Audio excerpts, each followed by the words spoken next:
The following story details the real-life experience of a young nurse who, after finishing a 24-hour shift at the hospital, encounters a threatening man on a night bus.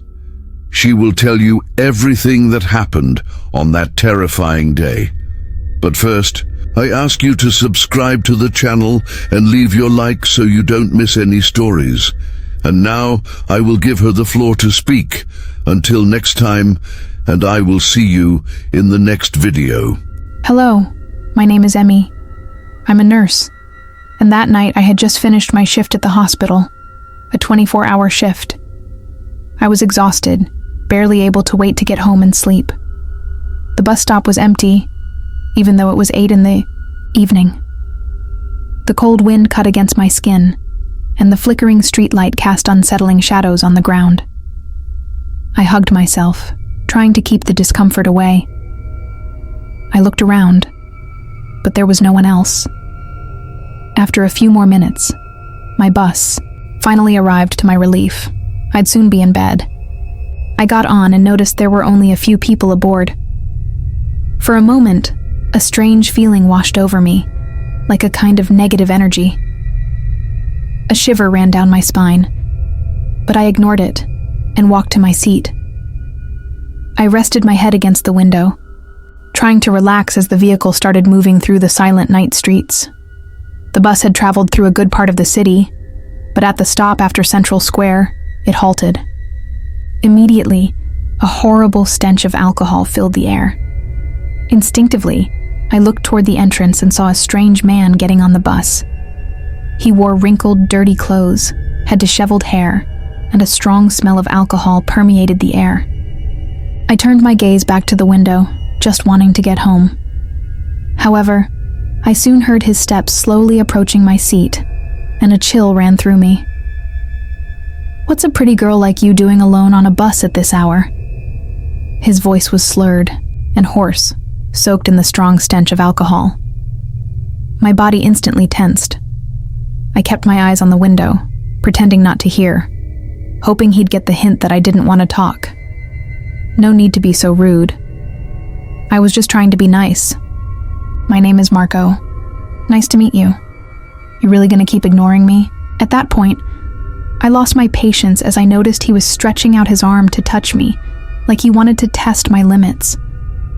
I took a deep breath and responded in a firm, blunt tone. "You're drunk and reeking.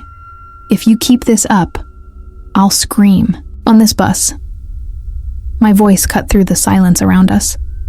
A few people looked in our direction. I held my ground, eyes still on the window but ready to react if he kept pushing.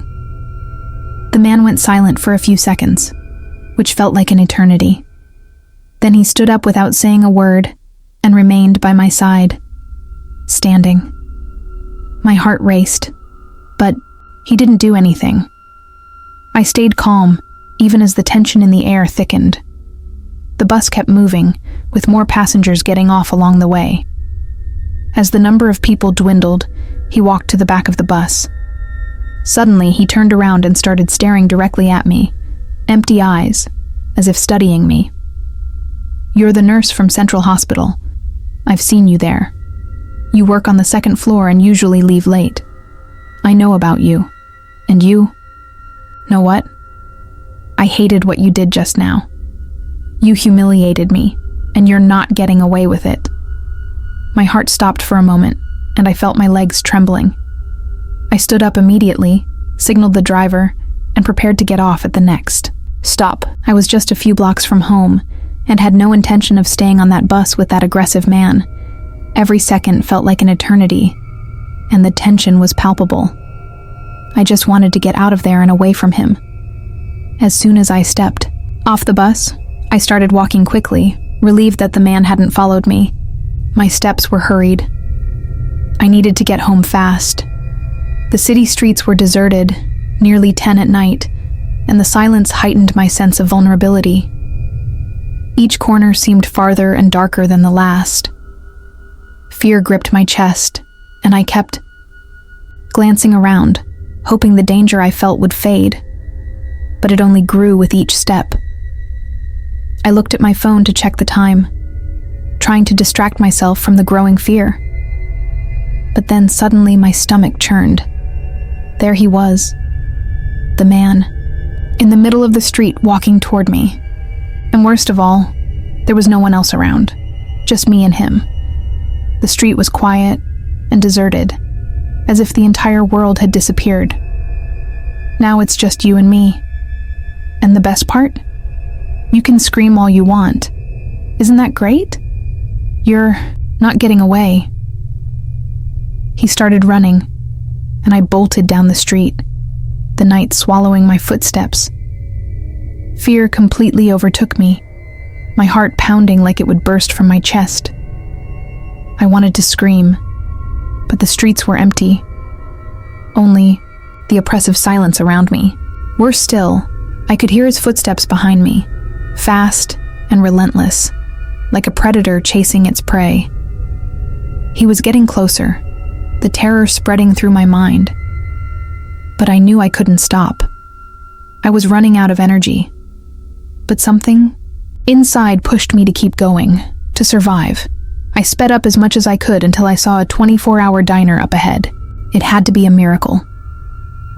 With one final burst of strength, I rushed inside, exhausted, unable to go on. Inside, I felt a bit safer. At least I was protected. I went to the counter, asked the attendant for help, and explained what had happened. He acted quickly, locking the door and telling me to stay close while he called the police. Even so, when I looked back outside, I saw the man standing there like a statue, staring into the diner, eyes locked on me. The attendant made the call, and after a few minutes, the man finally walked away. Sometime later, the police arrived. I told them everything, and they said they would investigate the area. Since it was already late, they offered to drive me home. That night was something dark, something that permanently marked my life. To this day, I remember the smell of that man and his face staring at me. After that, I made the decision to change hospitals and only work daytime shifts. The night no longer felt safe.